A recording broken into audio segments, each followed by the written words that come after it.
सुप्रभात बच्चों। आज का जो हमारा अध्याय है उसका नाम है कर्ण का मित्र प्रेम। बच्चों, इस पाठ में कर्ण की मित्रता के बारे में बताया गया है। आपको तो पता ही होगा बच्चों, कर्ण कौन था। कर्ण जो पांडव थे उनका ज्येष्ठ भ्राता था, लेकिन कुंती के परित्याग करने के कारण बचपन में ही उसका परित्याग कर दिया गया था। उसके कारण उसका पालन पोषण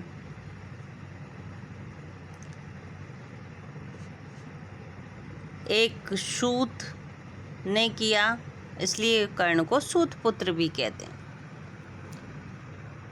बच्चों, कर्ण और दुर्योधन की गहरी मित्रता थी और वो मित्रता के लिए कर्ण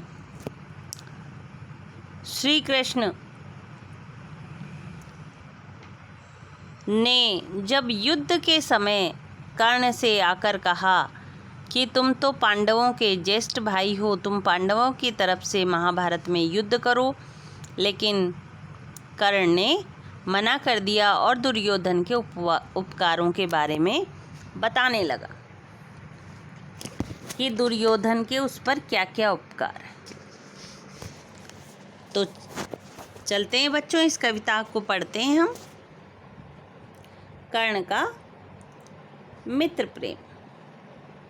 बच्चों, इस कविता में कर्ण श्री कृष्ण को स्वयं पर दुर्योधन द्वारा किए गए उपकारों का ऋणी होना बता रहे हैं। यानी जो दुर्योधन ने उन पर उपकार किए थे उनके वो ऋणी हैं, और कह रहे हैं कि वे कृतज्ञता के कारण उसी का साथ देंगे। यही उनका कर्तव्य है और यही उनका धर्म है। इसे बदलना उनके लिए असंभव है। तो बच्चों, इस कविता में हम प्रवेश करते हैं, कविता को पढ़ते हैं। बच्चों, इन पंक्तियों को मैं पढ़ूंगी, फिर उसके बाद में इसका अनुवाद बताऊंगी आपको। कि हे कृष्ण जरा यह भी सुनिए, सच है कि झूठ मन में गुनिए। धूलों में था मैं पड़ा हुआ, किसका इसने पा बड़ा हुआ। किसने मुझको सम्मान दिया, नृपता दे महिमावान किया। बच्चों, इसमें कृष्ण से कर्ण कहते हैं कि हे कृष्ण जरा सुनिए, जो मैं बोल रहा हूँ वो सच है या झूठ है, ये आप अपने मन में विचार कीजिए। गुनिए माने विचार कीजिए। धूलों में मैं था पड़ा हुआ, जब मेरा कोई भी अस्तित्व नहीं था, उस समय मुझे किसका स्नेह प्राप्त हुआ था, ये आप विचार कीजिए। किसने मुझे प्यार दिया था, किसने मुझको सम्मान दिलाया था। यानी मुझे जब राजा बनाया तो सम्मान किसने दिलाया था। नृपता दे महिमावान किया। नृपता यानी राजा बनाकर मेरी प्रसिद्धि चारों तरफ, मेरी महिमावान किया, मेरी प्रसिद्धि फैला दी। तो आप बताओ मैं किसका ऋणी हूँ, ये आप अपने मन में विचार कीजिए। हे माधव, हे श्री कृष्ण, आप विचार कीजिए। बच्चों, नेक्स्ट पैराग्राफ पढ़ते हैं हम।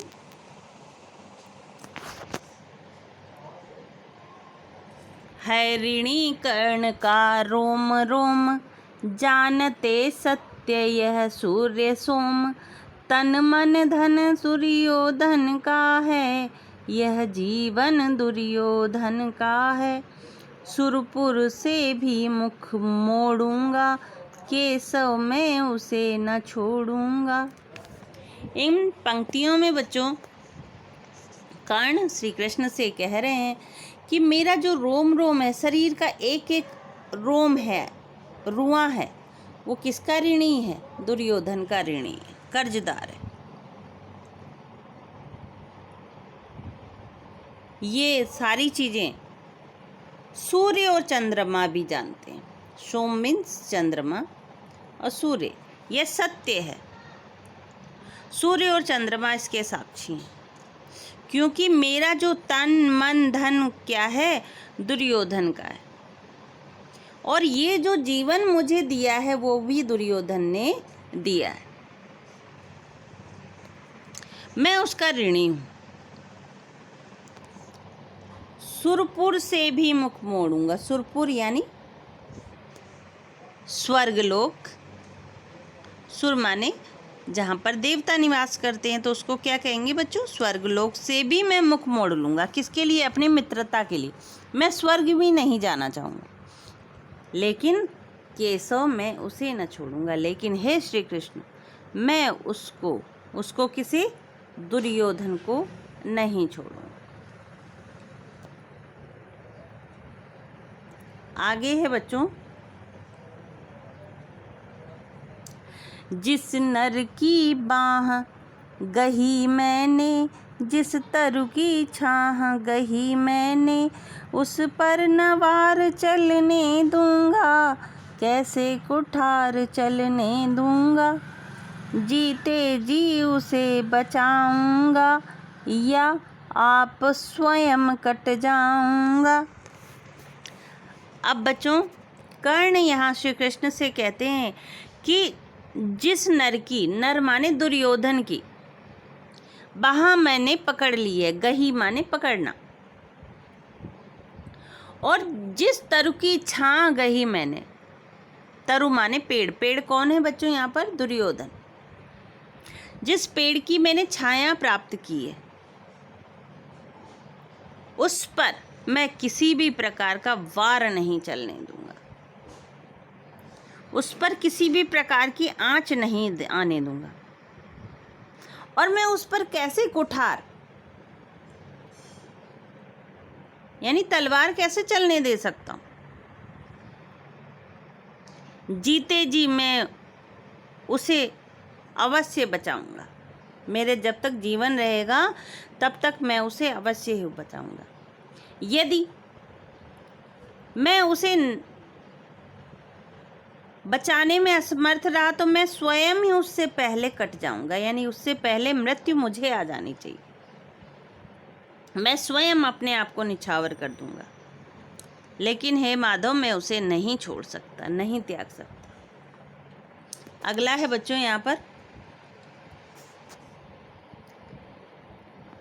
मित्रता बड़ा अनमोल रतन, कब इसे तौल सकता है धन। धरती की तो है क्या बिसात, आ जाए अगर बैकुंठ हाथ, उसको भी निछावर कर दूं, गुरुपति के चरणों पर धर दूं। बच्चों, यह मित्रता के बारे में बताया गया कि मित्रता का कोई मूल्य नहीं है, वो बहुमूल्य है। तो कर्ण कहते हैं कृष्ण से कि मित्रता जो है वो अनमोल रतन है, उसका कोई मोल नहीं है, वो बहुमूल्य है। इसे धन से तौला नहीं जा सकता। कब तोला जा सकता है? क्या इसे धन से तौला जा सकता है? धरती की तो बिसात ही नहीं, धरती की तो बात ही नहीं है। यदि बैकुंठ भी मेरे हाथ में आ जाए, बैकुंठ यानी स्वर्गलोक भी यदि मेरे हाथ आ जाए, तो मैं अपने मित्र के लिए वो भी छोड़ दूँ। मुझे वो भी नहीं चाहिए। बैकुंठ हाथ आ जाए, उसको भी निछावर कर दूँ। किसके ऊपर?